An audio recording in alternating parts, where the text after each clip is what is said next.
Hello everyone and welcome back to the first episode of DeltaMind's Introduction to Mechanics series. And today in this video, we will be discussing about the most fundamental and basic concepts which are momentum, impulse and Newton's laws of motion. Well, before we begin, I want to clearly state that for this series, you need to have some basic understanding of vectors and some physics concepts at an introductory level. Okay, so now let's get started with the definition of momentum. Momentum is the most fundamental concept in physics. You will see it everywhere, whatever you study, whether it's quantum mechanics or whether it's classical mechanics. Momentum is the fundamental property of moving objects.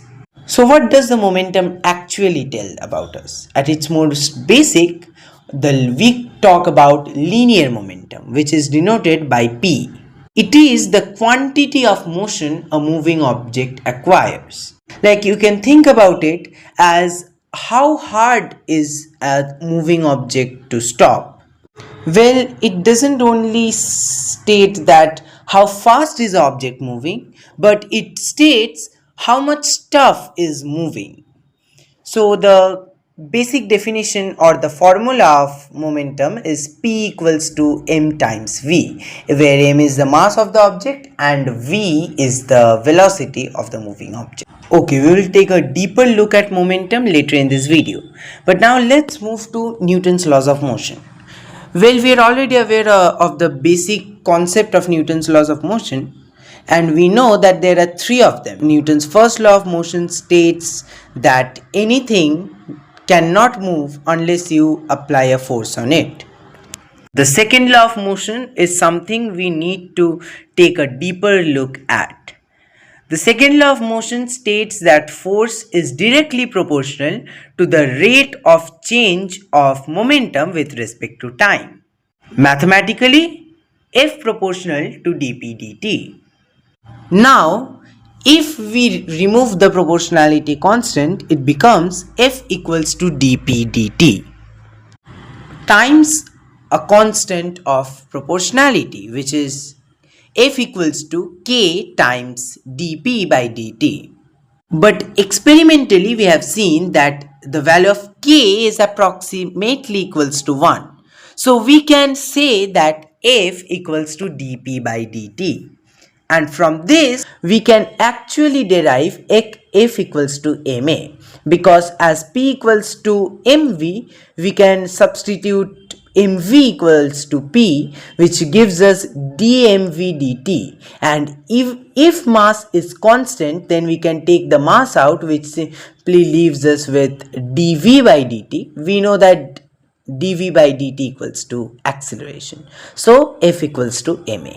But also from here we can do cross multiplication, which would give us integration of f dt equals to integration of dp from p0 to p1, which gives us delta p equals to integration of f dt.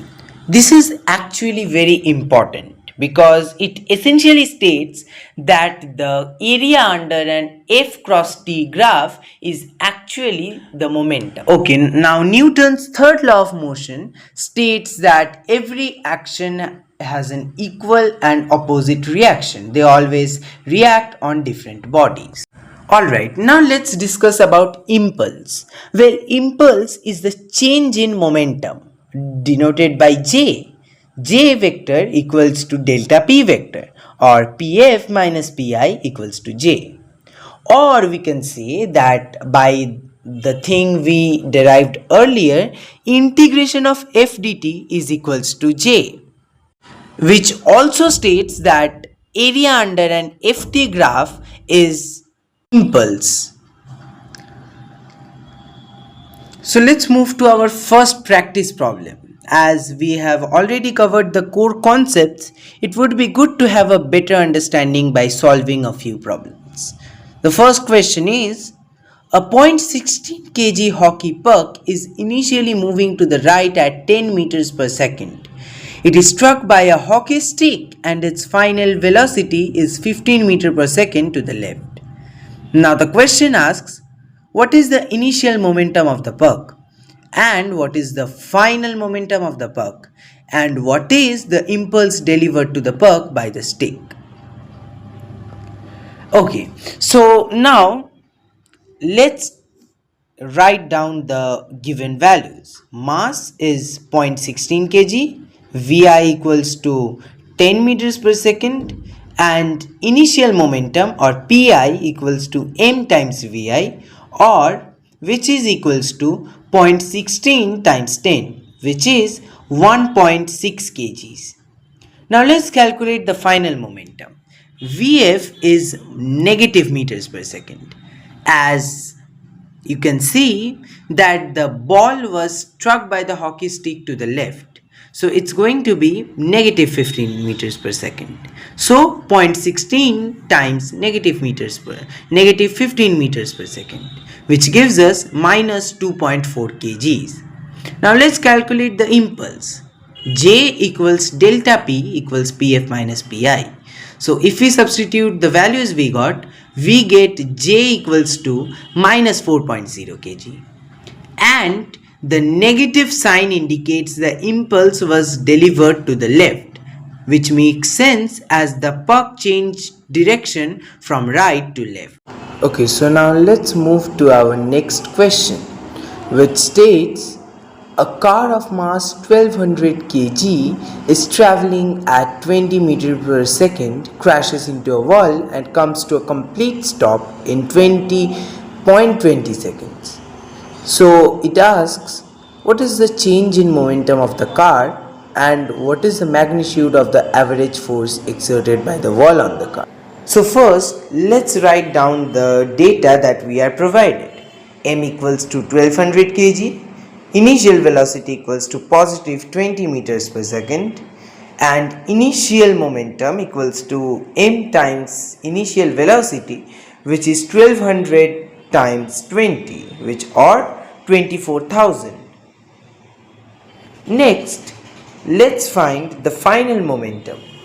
The car comes to a stop, so Vf equals 0. So final momentum is also 0. And the change in momentum is 24,000 kg. Okay, so now let's solve for the second part. We know that impulse J equals to F times delta T equals to delta P. So F average equals to delta P by delta T. If we use the value of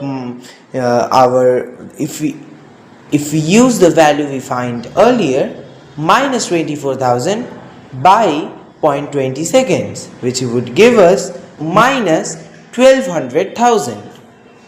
Alright, so that's everything about the basic concepts. In our next videos, we will solve more problems and also talk about other concepts in mechanics. Meet you in the next video. Until that time, bye.